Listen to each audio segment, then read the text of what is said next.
स्वर्ग और नर्क को जानने की इच्छा हर इंसान में होती है। इसे जानने और इसे पाने की इच्छा में मनुष्य ना जाने कहाँ कहाँ भटकता है, जबकि स्वर्ग और नर्क दोनों यहीं पर है। व्यक्ति का क्रोध नर्क तुल्य और उसका संयम ही स्वर्ग के समान होता है। कई बार हमें बताया जाता है कि जैसे हम जिंदगी बिताएंगे उसी के मुताबिक हमें मरने के बाद स्वर्ग या नर्क में जगह मिलती है। ऐसे में इंसान यह सोचता है कि मैं क्या करूं जिससे स्वर्ग पहुंच जाऊं, क्योंकि नर्क में तो कोई जाना नहीं चाहता। यह बताया जाता है कि वहां नर्क में बड़ी गर्मी होती है, बहुत दुख दर्द होते हैं, इंसान को वहां बड़ी मुश्किलें झेलनी पड़ती हैं। हर एक व्यक्ति की यह इच्छा होती है कि वह स्वर्ग में जाए, हम नर्क से कैसे बचें। वह यह सोचता रहता है कि मैं क्या करूं जिससे कि मेरी ज़िंदगी बेहतर हो जाए। कई बार हमारे मन में यह ख्याल आता है कि क्या स्वर्ग ऊपर है और नर्क नीचे है, हम वहाँ पर कैसे पहुँचेंगे।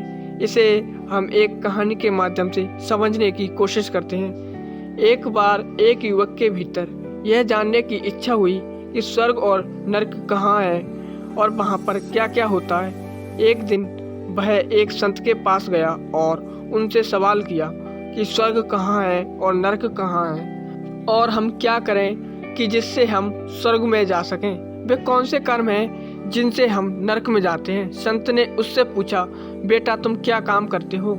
उसने कहा, जी मैं पुलिस में हूँ। संत ने कहा, तेरी तो शक्ल ही नहीं पुलिस में काम करने की, तू तो दयनीय लगता है, तुझे किसने भर्ती कर लिया पुलिस में। उस युवक को यह सुनकर बहुत गुस्सा आया। संत की बात पर उसने बहुत ही क्रोध प्रकट किया। उसने सोचा कि मैं तो पुलिस का हट्टा कट्टा जवान हूँ, इन्हें क्या हो गया है। गुस्से में उसने अपना हाथ तलवार पर रखा और तलवार को निकाला। उसके कुछ करने से पहले ही संत ने कहा कि यह तलवार जो तुमने निकाली है, इसकी नोक तो बहुत मोटी है, इससे तो मेरी गर्दन कटेगी नहीं। यह तुमने कैसी तलवार उठाई है, तू किस किस्म का सिपाही है। युवक को यह सुनकर और भी ज्यादा गुस्सा आ गया, और जब वह गुस्से से तलवार उठाकर उन्हें मारने ही वाला था तो संत ने कहा, यही तो नर्क है।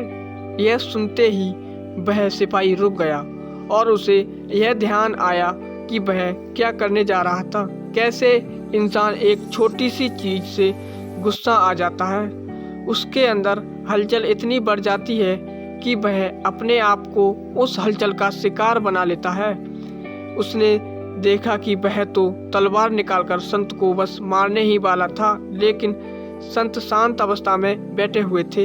युवक ने तलवार अंदर रखी तो संत ने कहा कि यही तो स्वर्ग है। इसी प्रकार कई बार हमें भी समझ में नहीं आता कि स्वर्ग और नर्क कहाँ है।